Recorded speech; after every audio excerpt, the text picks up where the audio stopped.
Oh, sorry. Who is it? I don't know, sir, but they have a lawyer and a bodyguard. Let him in.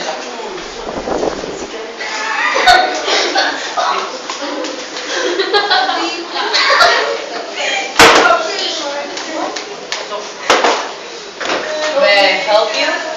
Are you insane? Excuse me? Your product is lemon horrible. And why is that? Your product has a smells bad and tastes good. Tastes bad. It's durian, man. It's durian.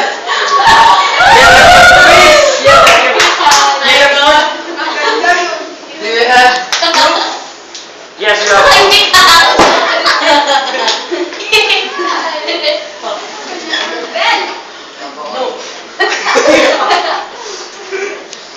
Oh! Wait, I'll just look at it for a minute. Smells like you, right? It smells like you, right? Oh, sorry about that, sir. We will take action immediately.